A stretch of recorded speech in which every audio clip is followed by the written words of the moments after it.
The FBI just warned that hackers may not need your Microsoft password anymore.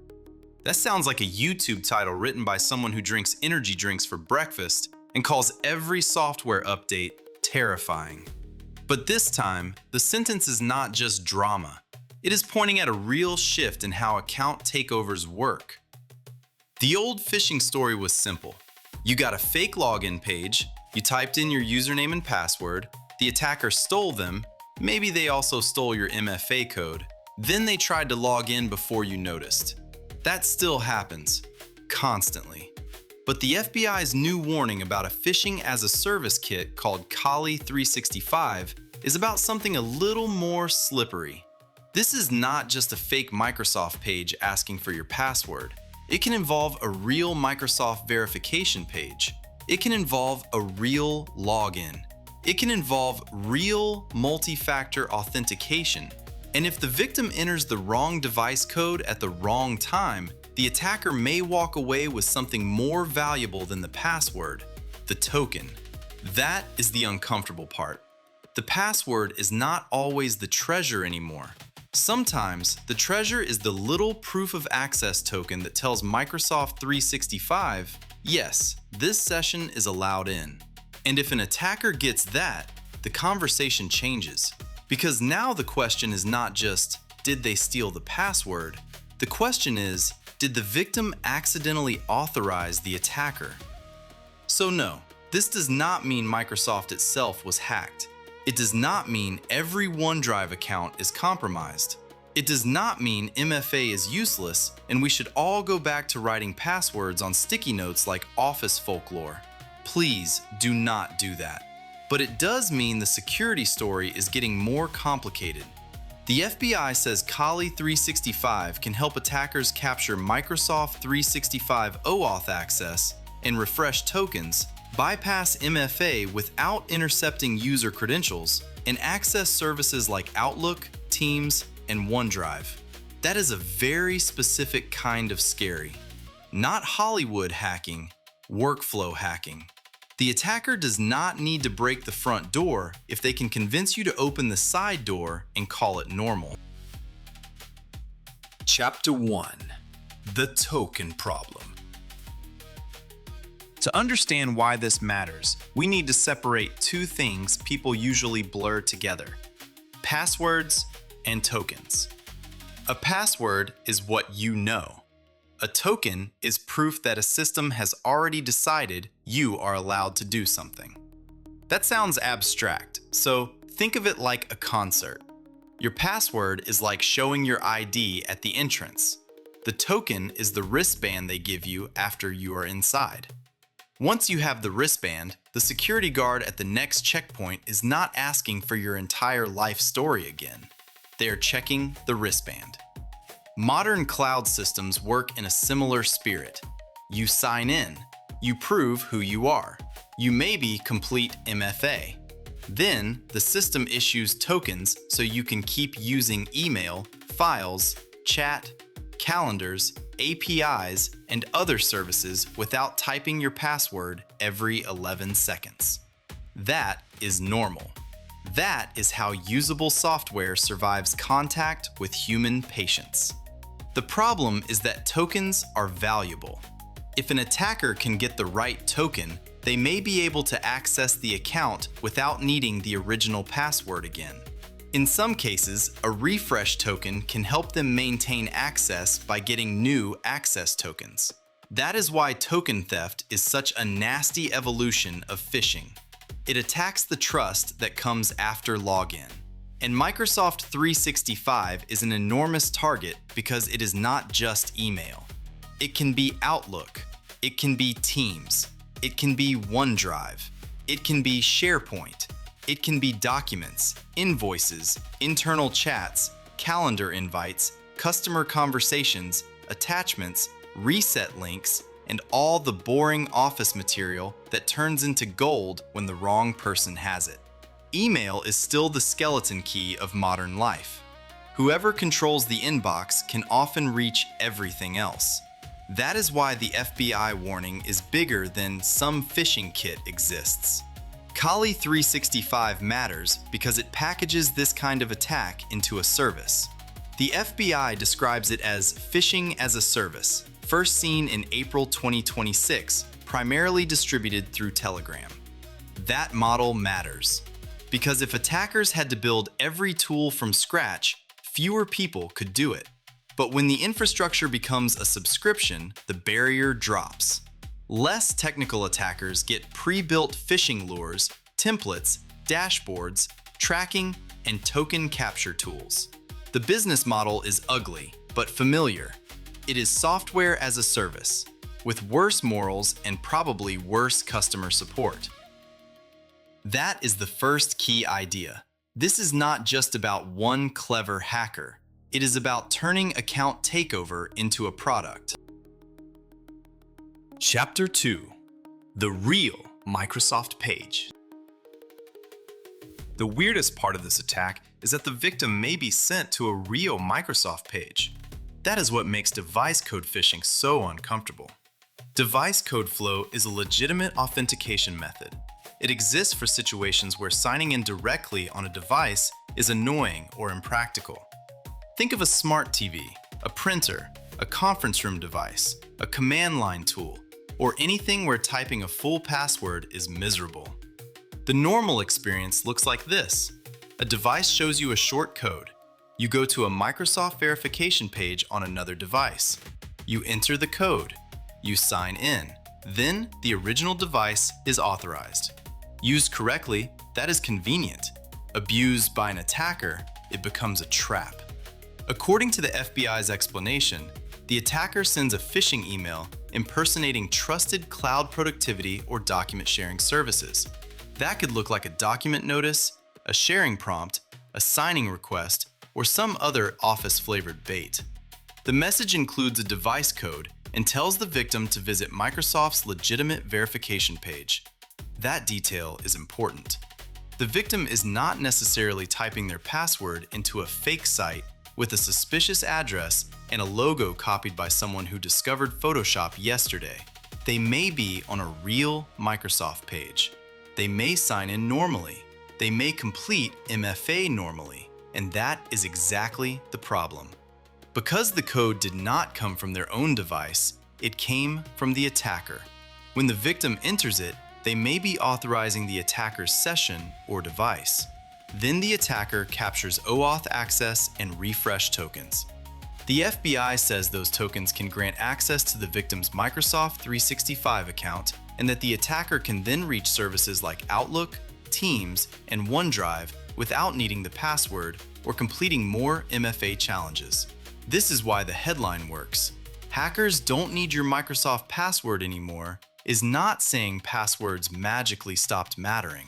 It is saying that in this attack path, the password is no longer the only thing worth stealing. The attacker is trying to inherit trust. They want the system to believe the hard part already happened. And because the Microsoft page can be real, the usual look for a fake login page advice becomes incomplete. Still useful, just incomplete. The fake page is not always the trap. Sometimes the trap is the real page used at the wrong time. That is an annoying sentence. It is also the point. Chapter 3. Why MFA still gets tricked. Now, this is where people usually take the wrong lesson. They hear bypass MFA and immediately conclude that MFA is dead. That is not the lesson. MFA is still one of the best security upgrades normal people and companies can use. The problem is that MFA is not a force field. It is a checkpoint. And if an attacker can trick the user into completing the checkpoint for the attacker's session, the checkpoint did technically happen. It just protected the wrong thing. That distinction is what makes these attacks so frustrating. In a normal phishing attack, the attacker might try to steal the password and the one-time code. In device code phishing, the attacker can instead manipulate a legitimate authorization flow. The victim may think they are verifying access to a file, a document, a meeting, or a cloud service. but the code they enter is tied to the attacker's request. That is why security teams care so much about device code flow. Microsoft's own Entra documentation calls device code flow a high-risk authentication method that can be part of a phishing attack or used to access corporate resources on unmanaged devices. That does not mean the feature is evil. It means the feature has sharp edges. And sharp edges plus phishing-as-a-service equals trouble. The FBI says Kali 365 lowers the barrier of entry by giving less technical attackers access to AI-generated phishing lures, automated campaign templates, tracking dashboards, and OAuth token capture capabilities. That sentence is doing a lot of work. AI-generated lures do not mean the email is magically perfect, but it does mean attackers can produce more convincing bait faster in more styles for more targets. Automated templates mean less custom work. Tracking dashboards mean attackers can watch who clicked, who entered codes, and who is ready for the next step. Token capture means the attack does not stop at "I got a password." It moves straight into session access. And the post-compromise damage can be very boring, which is exactly why it is dangerous. Attackers do not need to announce themselves with a skull animation. They can read mailboxes. They can create inbox rules to hide messages. They can look for invoices, payroll, customer threads, reset links, legal documents, or internal Teams conversations.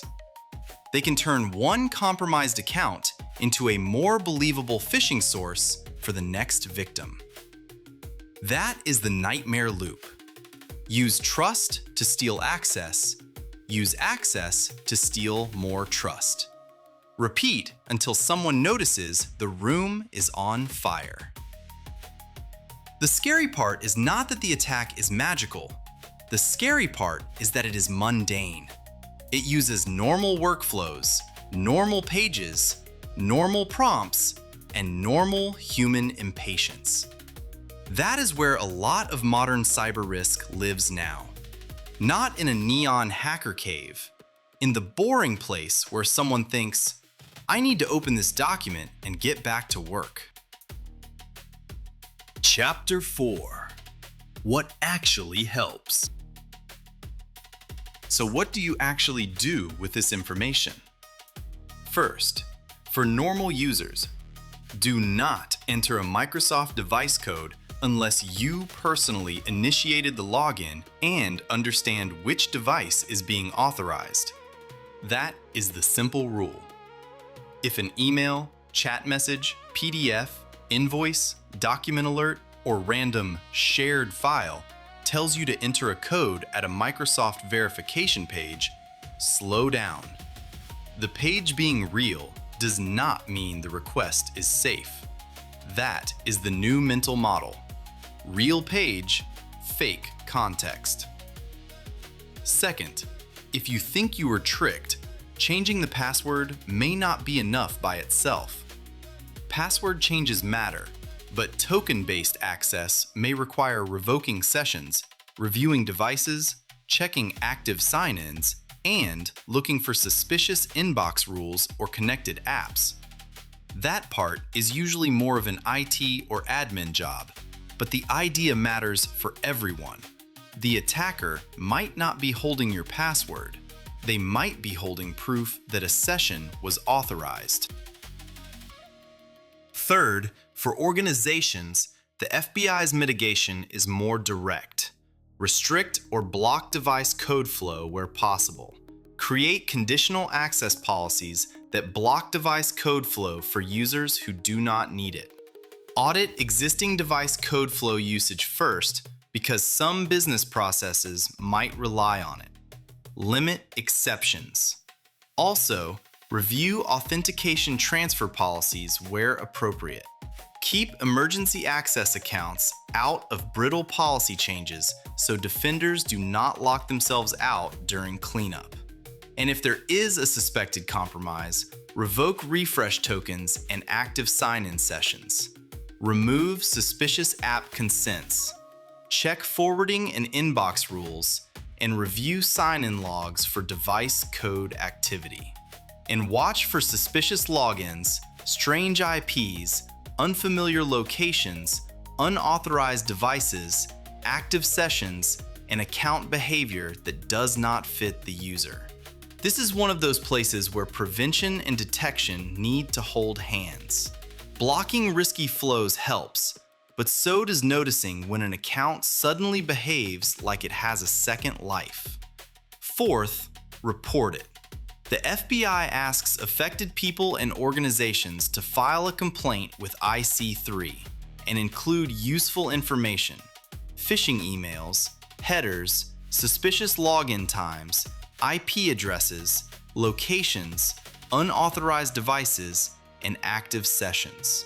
That sounds bureaucratic, but reporting matters because these campaigns are patterns. A single report might look small. Thousands of reports become a map. Now, the broader takeaway. Security advice has to evolve past "just don't give away your password." That advice is still true. It is just not enough. The modern account is not one secret. It is a web of sessions, tokens, devices, apps, permissions, recovery paths, cloud services, and human trust. Attackers understand that. They are not romantically attached to the password. They are attached to access. If the password is the fastest route, they take it. If a token is faster, they take that.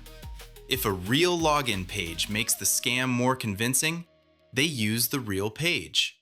And if phishing-as-a-service lets someone with less skill run a polished campaign, that becomes the market. This is the uncomfortable maturity of cybercrime. It is not getting scarier because every attacker is a genius. It is getting scarier because the tools are getting packaged. The workflow is getting automated. The lures are getting easier to generate. And the target is moving deeper into the identity system. That is why the title matters. FBI says hackers do not need your Microsoft password anymore. Not always, not in every attack. But in this one, the password can become a side character. The main character is the token. And if there is one thing to remember, it is this: do not authorize a login you did not start, even if the page is real, especially if the page is real. Chapter 5: The Real Takeaway. The FBI's Kali 365 warning is not a reason to panic. It is a reason to update the mental model. For years, most people learned to think about phishing as a fake page stealing a password. That version is still everywhere, but this new wave is more subtle. It can abuse real authentication pages. It can target OAuth tokens. It can get around the simple comfort of, "But I have MFA." And it can turn Microsoft 365 into a bigger target because Microsoft 365 is where so much work now lives. Outlook, Teams, OneDrive, documents, chats, files, identity.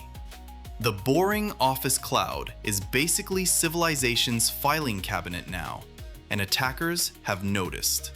So the honest lesson is not throw away MFA.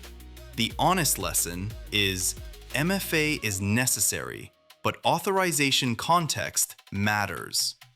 Do you know what device you are authorizing? Did you start the login? Does the code make sense?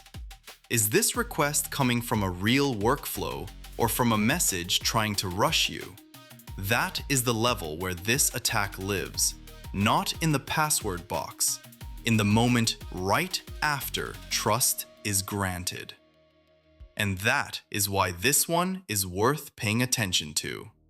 The future of phishing is not just better fake websites, it is better abuse of real systems. OsirisPerseus is about exploring modern topics, from breakthroughs to other foundations of science, tech, and engineering. Subscribe to join the expedition.